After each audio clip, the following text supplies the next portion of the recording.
Train the muscles, not the joints.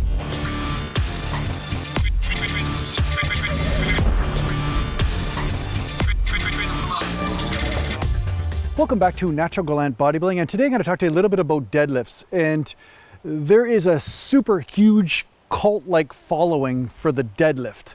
That's one thing I've noticed since getting on YouTube and Instagram and all that, that you notice like people are just obsessed with the deadlift because it seems to be a very even measuring ground of somebody's strength compared to somebody else's.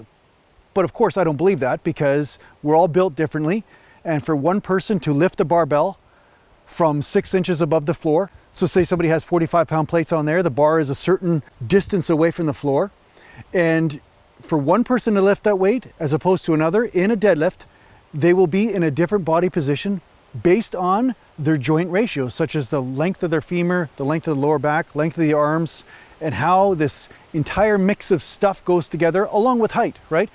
So one thing I noticed a long time ago is that when I watched Ronnie Coleman do a deadlift, he was bent over like this and his arms were still reaching the floor and deadlifting from the floor, whereas me, I'd have to bend myself almost in half, like a yoga move, in order to get the plates from the floor, right? So I was like, wow, there's something wrong here, you know? People are moving differently. So the question I had asked in the comments was, can the deadlift be an effective bodybuilding movement? Now, the neat part about the deadlift is because you are driving and accelerating as you're holding onto the weight, there can definitely be some trap development and some back development from the shoulders being pulled eccentrically through a movement, right? So you're using the lower back to lift the weight, that's a concentric part of the movement, but there's so much strain and actual tearing of the traps and the back, and sometimes the shoulders as well, and the biceps, because they're all holding the shoulders in place. So there can be some muscle growth from the deadlift, but for each person it could be different. So if you have to almost injure your back in order to get that, you might be better off doing a power rack type of movement, like a rack dead, right? Like rack pulls is what they're commonly referred to. So you're basically starting maybe a foot or a foot and a half or 2 feet off the floor in the power rack and then pulling the weight from there in order to accentuate the stress on the upper back muscles and ameliorate some of the unnecessary strain on the lower back.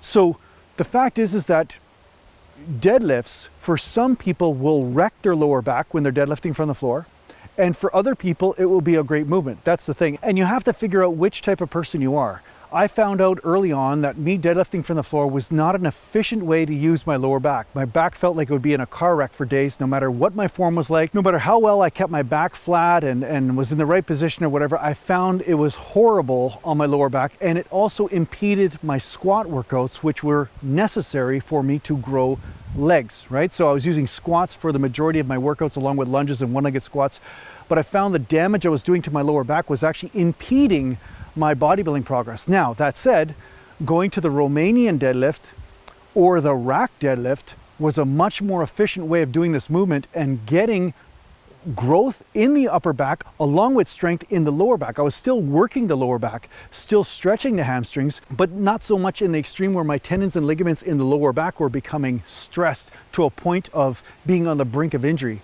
Because the whole point of this game is to get stronger without getting injured, to become a mountain without snapping yourself in half, right?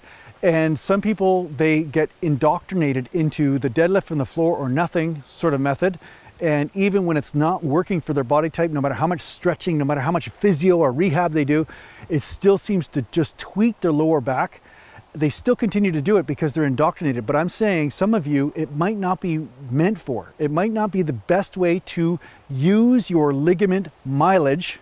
You know, so deadlifting on the floor might not be the best way to use your ligament mileage, and you're better off doing more of a power rack sort of scenario or a Romanian deadlift, and that's what I do. So can bodybuilding use deadlifts? Yes, there can be some people that get great muscle mass gains from using deadlifts from time to time, but because the lower back is used so much in it, you have to be careful with how much you're deadlifting or how often, because the lower back doesn't seem to recover as fast as, say, the biceps or the chest or you know, the upper back muscles, right?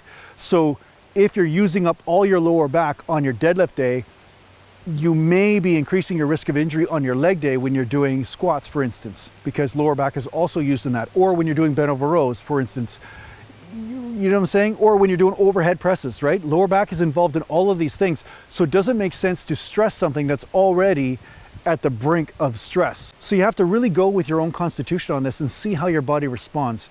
But if you're noticing that you always have this kind of chronic back problem when you're deadlifting, either fix your form, stretch more, find out if there's some sort of weak link going on. But in the end, it might be a reality that deadlifts from the floor are just not the most efficient way for you to use your body to get the massive bodybuilding gains that you're after and to be able to continue to train long into your late years of life. There's lots of guys that deadlifted and there was that one time where they strained and then popped something and that was it. You know, their entire career was over. They herniated a couple discs and stuff and then that was it. They couldn't do anything for 10 years.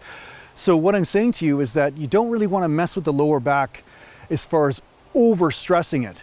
If you overstress it in the wrong way, that's it. It can be lights out. And I did this to myself when I was 18 years old and I was lucky that I was a little younger.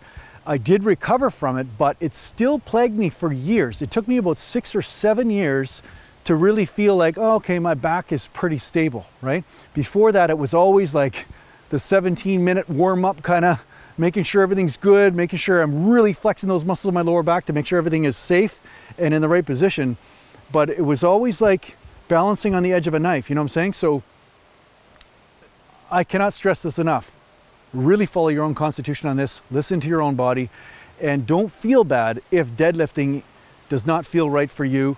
At least deadlifting from the floor, right? You can always do the hybrid stuff, always do the other ways of doing deadlifting, because I do believe in training the posterior chain, but you do not have to always do this by deadlifting from the floor. So what rep ranges should you use when it comes down to deadlifting for bodybuilding? Well, I'd recommend anywhere from 8 reps to 20 reps, 25 reps, you know, in that area. You don't necessarily have to strain in the 4 or 5 rep ranges in order to get results from deadlifts. And one could argue that that's extremely hard on the body, but in the end, it's going to be about your own individual constitution and what you find, right? So one thing I just know is that straining with deadlifts too much, too often is a primary mistake that a lot of people make. And instead of challenging the body with the deadlift, what they do is they strain it and then injure themselves. So I find the best way to hit the muscles more so that the muscles become the weak link instead of the actual joints, such as the back and the discs and things, is to stay in the 10 reps and above ranges for the most part when it comes down to gaining hypertrophy from deadlifts, because deadlifts are an effective exercise regardless of the range of motion you're using, but at the same time they can be way more dangerous, especially when you go too heavy in them. So that's just what I found. I mean, if you find something different, no worries with that, but at the same time I find because of the level of danger with the deadlift, it is good to be conservative with the rep ranges, and by accident, because of being conservative, you actually will get more results in the long run, hypertrophy speaking, right? So now again, this will change depending on the range of motion. One could argue that with shorter ranges of motion, you may need more reps or whatever. Again, that's another video for another time, but the bottom line is, yeah, experiment, but don't feel badly if you're staying in the 8 reps and above or 10 reps above ranges.